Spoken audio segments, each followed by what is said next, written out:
Yeah, man. When you chilling on that top floor, you know, with that top view, you start to look at life a little bit different. You see it from a different view. You view shit from a different lens. You should try it out, nephew. Trust me.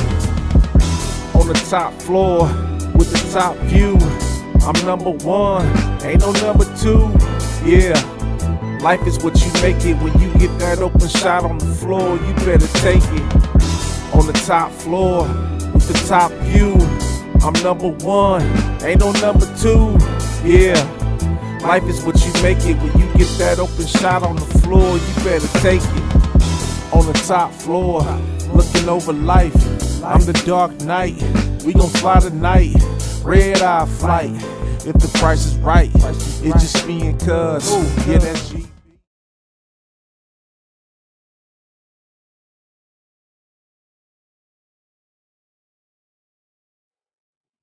I'm gonna talk to you a little bit about H.I.T from PSC. Yeah.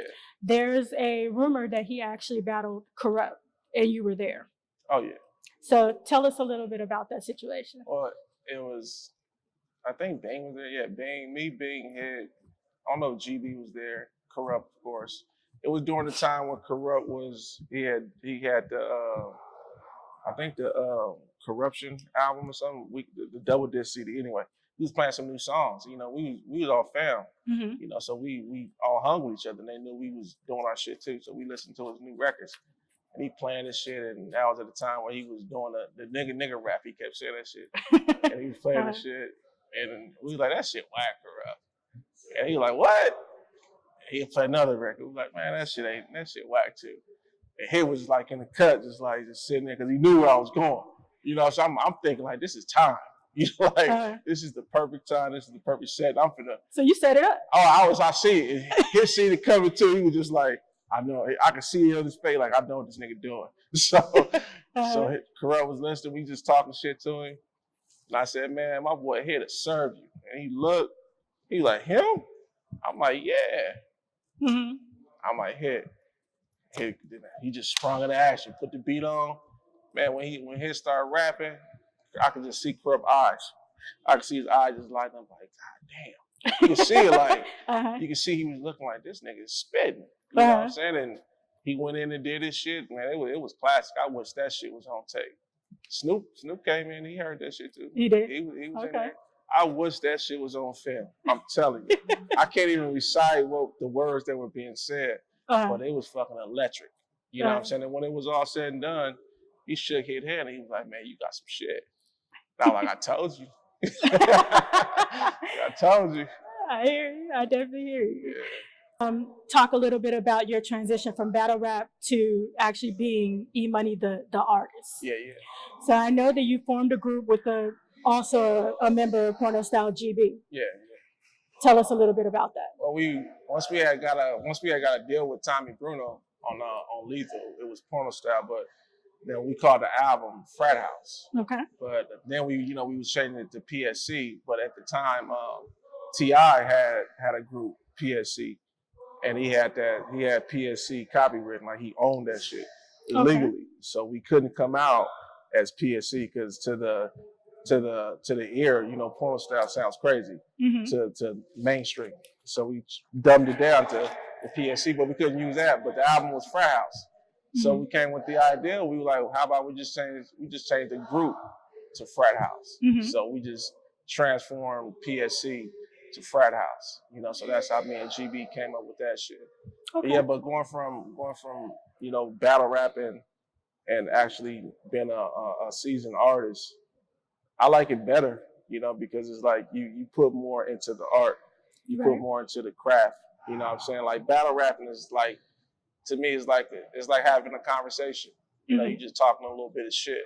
You know, like you can any MC, rapper, whatever, is gonna always know how to freestyle.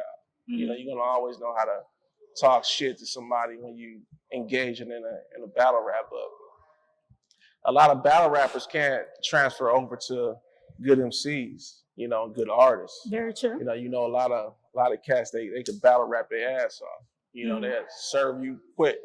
but when you get them in the studio, they can't form a song.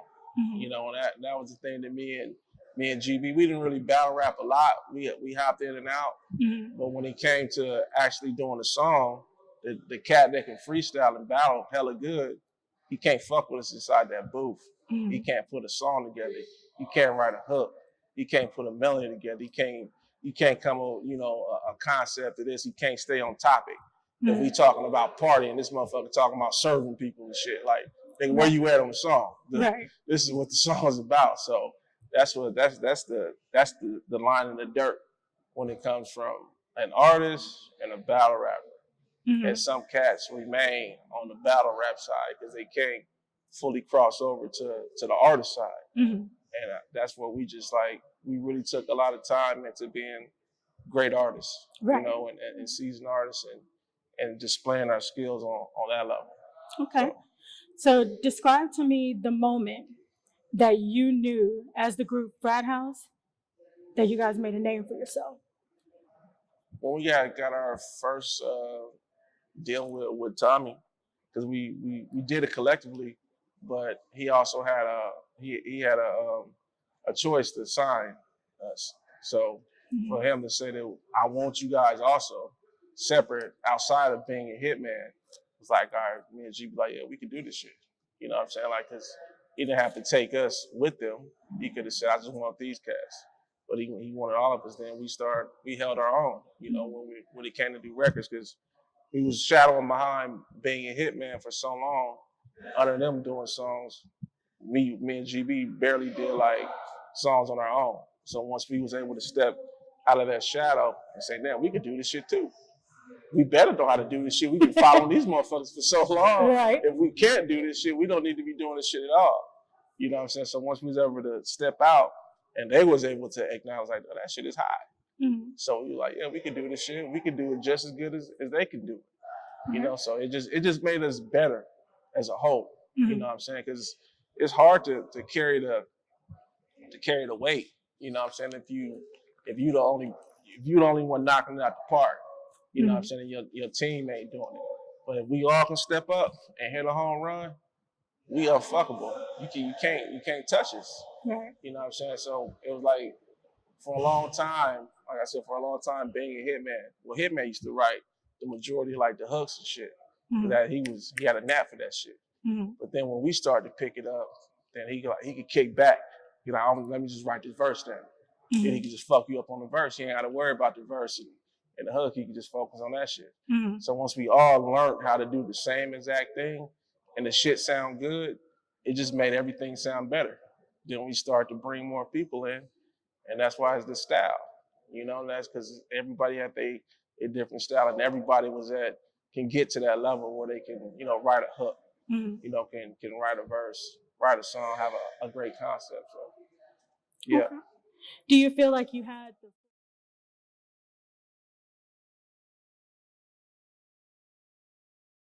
competition-wise? Now, we didn't think nobody could fuck with us, really.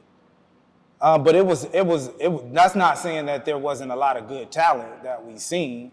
We just didn't see them as competition.